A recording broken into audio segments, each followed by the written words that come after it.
think your car's bad? Wait till you see this list, because today we're revealing the top 10 least satisfying cars of 2024 according to Consumer Reports. And trust us, some of these will shock you. From unreliable, overpriced luxury to disappointing daily drivers, let's find out which cars have left the most owners with buyer's remorse, shall we? Let's get into it.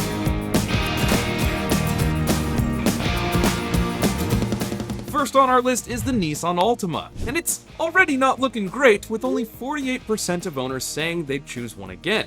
For years, the Altima has been a go-to option for those wanting a reliable midsize sedan at a reasonable price, but something's changed, and not necessarily for the better.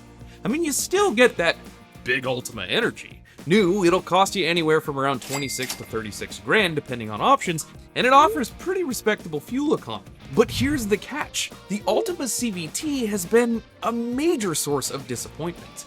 While CVTs are designed to improve fuel efficiency and provide a smooth drive, many drivers complain about their sluggish, uninspired acceleration, which makes piloting a car with one of these feel more like a chore than a pleasure. And that's especially apparent in the Ultima, leaving drivers with, well, an unsatisfying experience. Also, the interior doesn't help matters either. It feels outdated when compared to competitors like the Honda Accord or the Toyota Camry, which offer more premium materials and a better overall layout. And out of the 12 cars in its class, it ranked only 8th overall according to Consumer Reports. And with a rating like that, it's clear that there are much better options out there. Moving on to our next pick, we've got another disappointing showing in the compact car category with the Volkswagen Jetta. According to Consumer Reports, only 47% of Jetta owners would choose it again, which is genuinely shocking considering Volkswagen's reputation for well-engineered cars and solid satisfaction ratings in the past. A new Jetta will run you as little as just 21 grand, which makes it pretty competitive in the compact car segment. And on the surface, it looks like a major win, but once you start digging deeper, the issues come into focus. Owners have complained about dated design and lack of features that are now standard in other compact cars like the Mazda 3 or the Honda Civic. And then there's the performance, or a general lack thereof. The turbocharged 1.5-liter engine isn't exactly making the list of VW's greatest. And drivers have reported that the car's handling lacks the crispness and agility you'd expect from a Volkswagen.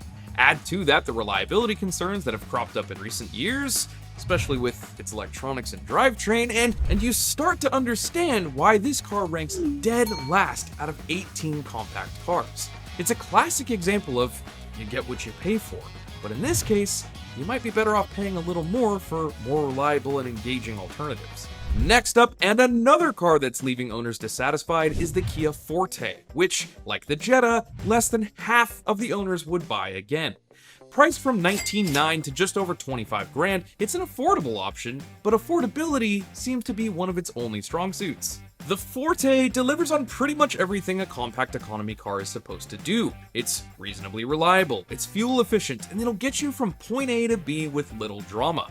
But actual owners of this car aren't exactly giving it the most glowing reviews. Often criticized for its stiff ride and noisy cabin, the Forte has a habit of making every bump in the road feel like a major event. Its performance leaves something to be desired with slow acceleration and minimal driver engagement, and in a market filled with more refined and engaging cars like the Corolla or the Mazda 3, standing out isn't exactly the Forte's forte. See what I did there? Owners mention that the interior materials feel cheap, which further detracts from the overall experience, and when you couple all these issues with the fact that it ranks 16th out of 18 in its class, it's clear to see why so many owners are having a tough time saying they'd buy it again.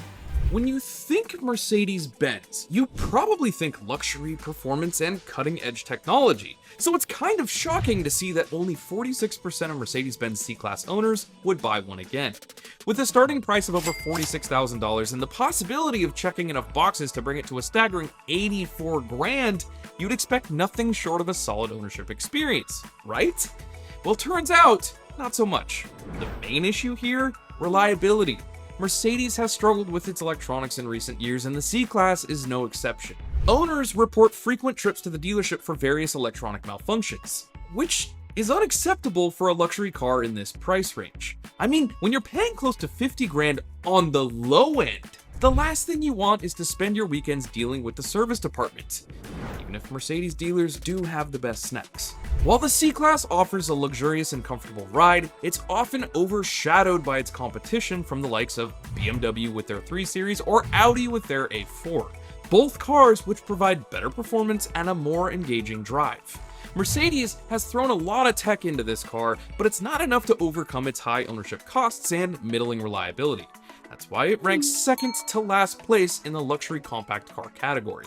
Next up, with a buy it again rate of 45%, is the Kia Seltos. The Seltos is an aggressively priced crossover that appeals to younger buyers with its modern design and tech-savvy interior. But that's where the appeal starts to fade. The Seltos' stiff suspension and noisy cabin make for a rough ride, particularly on longer trips. And while it ranks 5th out of 11 in its class and receives a decent fuel economy rating of 28 miles per gallon combined, it just simply isn't on the same wave as some of the competition. Models like the Mazda CX-30 and Hyundai Kona that offer more refinement, better dynamics, and higher quality interiors. One of the biggest complaints from Seltos owners is lack of power. The base engine just doesn't provide enough oomph to make highway driving enjoyable, and overtaking other vehicles can feel like a struggle. Coming in at number 6 is the Nissan Kicks, and this might be one of the more confusing picks on this list because, surprisingly, it ranks number 1 in subcompact cars according to Consumer Reports, which, I think it's technically a compact crossover, but whatever. Only 44% of its owners would choose it again. And at first glance, it makes sense why it ranks well. It's affordable, gets good gas mileage, and unlike some of the competition, it's got character. But as we've seen with many cars on this list, that's not the whole story. See, the 1.6-liter engine in the Kicks produces just 122 horsepower, which frankly just isn't quite enough for daily driving in places where you need to, merge at the speed of traffic onto the freeway. And because of that, drivers reported that the car feels sluggish, especially at higher speeds. The Kicks is marketed as a practical, budget-friendly car, but it falls short in areas that matter to most drivers.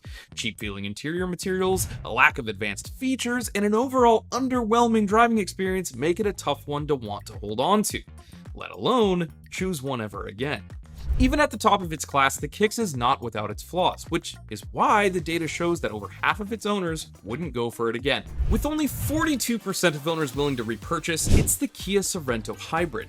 The Sorento offers 3 rows of seating, great fuel mileage, the industry's best warranty, and gets applauded for its smooth ride, which all sounds really awesome on paper for someone looking to save money for an SUV in this class. But like the others on this list, the Sorento Hybrid doesn't deliver where it counts, especially in the value for dollar category. One of the key issues is its powertrain. Owners report that the transition between the electric motor and gasoline engine is jerky at best, which detracts from the smooth driving experience you'd expect from a hybrid. Furthermore, reports have shown that the third row seating is tight and uncomfortable, making it less practical for families despite its 3-row design.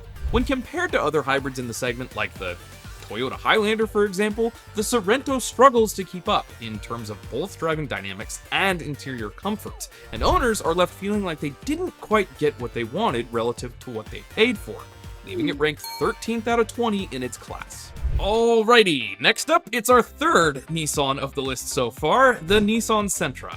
Yet another compact car that has left its owners wanting a little more. With only 39% willing to buy it again, it's one of the worst rated vehicles in the segment. And considering what it costs, the Sentra doesn't exactly ooze quality. At that price, you can't exactly expect it to, but there are cheap cars out there that are great to drive every day. In fact, check out our video right here on the best new cars under 25 grand. The Sentra suffers from the same issues as many other vehicles on this list. Poor performance, uninspired driving dynamics, and a general feeling of a lack of bang for buck. The 2-liter engine feels underpowered, and drivers often complain about the car's sluggish acceleration.